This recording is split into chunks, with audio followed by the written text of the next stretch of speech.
کسی کے ذہن میں کوئی سوال ہو تو کرنا ہے. جی دوسرا عشرہ مغفرت کا ہے، تیسرا جہنم سے نجات کا ہے، تو دونوں میں فرق کیا ہے؟ ان کا سوال یہ ہے دوسرا عشرہ جو ہے وہ مغفرت کا، آخری جو عشرہ ہے وہ دوزخ سے نجات. اصل میں پہلا عشرہ تو رحمت کا بتایا گیا، تو رحمت جسے مل گئی اللہ کی، جس نے شروعات کر لی ایمان کے ساتھ رجوع کی، تو دوسرا عشرہ مغفرت. مغفرت کا آپ کو میننگ سمجھنا پڑے گا. مغفرت کہتے ہیں ڈھکنے کو، جب آپ لغت میں دیکھتے ہو. تو دوسرا اگر پہلے عشرے میں آپ کو اللہ کی رحمت مل گئی تو اللہ کی رحمت اتنی جوش میں آتی ہے کہ وہ تمام آپ کے گناہوں کو ڈھک دیتی ہے. اور جسے رحمت مل گئی اس کے گناہ اللہ نے ڈھک دیے. دیکھو ایک چیز ہوتی ہے معافی اور ایک چیز ہوتی ہے مغفرت. اللہ سے مغفرت مانگا کرو. معافی تو یہ ہے کہ اللہ تمام اربوں خربوں لوگوں کے بیچ میں کھڑے جتنے بھی لوگ کھڑے ہوں آپ کو کھڑا کر دے اور پھر یہ کہیں بھائی دیکھو فلاں آدمی نے، اس نے زنا بھی کیا تھا، اس نے چوری بھی کی تھی، اس نے ڈکیتی بھی ڈالی تھی، اس نے بدنظری بھی کی تھی، اپنی بیوی پہ ناجائز ہاتھ بھی اٹھایا تھا، فلاں ان نے برے کام کرے تھے اور میں نے اسے معاف کر دیا. اور وہ خربوں لوگوں کے بیچ میں آپ ذلیل ہوئے پہلے، پھر اللہ نے معاف کیا. ایک مغفرت جو دوسرے عشرہ میں اللہ نے آپ کے تمام گناہوں پہ پردہ ڈال دیا کہ بھائی میں نے اس کی مغفرت کر دی، تو وہاں تو آپ کا کوئی گناہ کھلا ہی نہیں. اسی لیے منع کیا رسول پاک نے کہ لوگوں کے گناہ نہ کھولا کرو. تم لوگوں کے گناہوں پہ پردہ ڈال دو، اللہ تمہارے گناہوں پہ پردہ ڈال دے. تو اس لیے ٹو میں نہیں رہنا، کسی کے گناہ اچھال لیں گے. اس کے بعد جب ہم تیسرے عشرے میں پہنچتے ہیں تو آگ سے نجات، جسے اللہ کی رحمت مل گئی، پھر اللہ نے اس کے گناہوں پہ پردہ ڈال دیا تو اپنے آپ پھر وہ دوزخ سے دور ہوتا چلا جائے. تو یہ ہے تیسرے عشرے میں. آپ کو کون جاتا ہے؟ ایک بھائی شادی شدہ ہیں، وہ کہتے ہیں تنخواہ کا حصہ ماں باپ کو کتنا دوں، جبکہ ان کی ذریعہ وہی ہیں. اچھا ان کا سوال یہ ہے کہ ماں باپ ہیں، جاب کرتے ہیں، شادی شدہ ہیں، ان کا کتنا حصہ ان کی تنخواہ کا ماں باپ کو دینا چاہیے. بھائی دیکھو جب نبی کے پاس اس طرح کا ایک معاملہ آیا نا تو نبی نے ان صحابی کو ان کے باپ کے سامنے کہا کہ تو بھی، تیرا مال بھی تیرے باپ کے ہیں.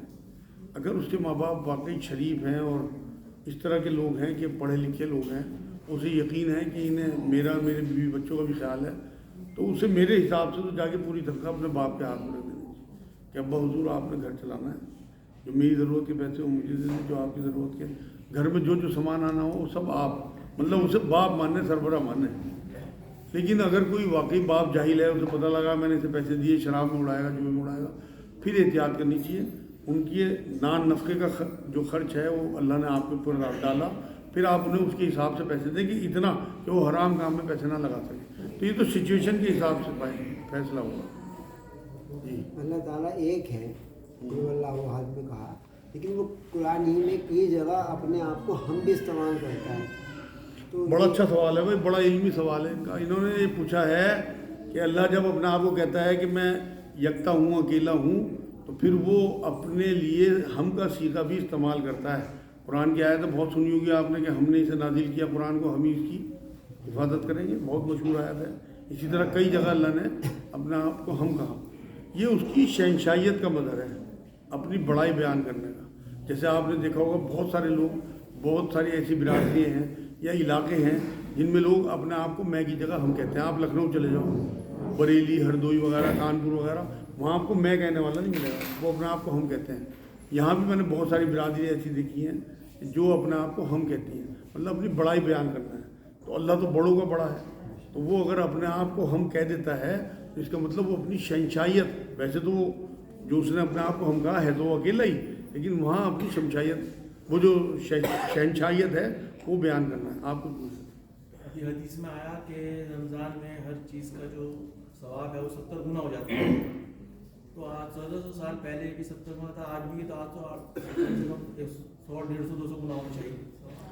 ان کا سوال یہ ہے کہ حدیث میں جب یہ آیا کہ 70 گنا ہونا چاہیے تو اب تو پیریڈ بڑھ گیا، اب زیادہ ہونا چاہیے. بھائی یہ تو اللہ کی شان ہے، یہ تو میں نبی کی تعلیمات آپ کو بتا رہا. دیکھو ایک بات اور بتاؤں میں، واقعی ہزاروں کروڑوں گنا ہوگا. جو 70 کا صیغہ استعمال ہوتا تھا نا عرب میں، وہ انگنت کے لیے. جیسے آپ کہہ دیتے ہو نا کہ اب جو کسی کے جنازے میں نے دیکھا ہزاروں کی بھیڑ تھی، اب آپ نے گنے تھوڑی، وہ سینکڑوں لوگوں کو بھی ہزاروں کہہ دیتے ہیں. وہاں انگنت کا صیغہ ہوتا تھا. تو 70 جو ہے نا وہ وہاں انگنت صیغے کو کہا جاتا تھا عرب کے اس میں. تو ہو سکتا ہے اللہ کتنا اجر دیتے، لیکن 70 تو کنفرم ہے.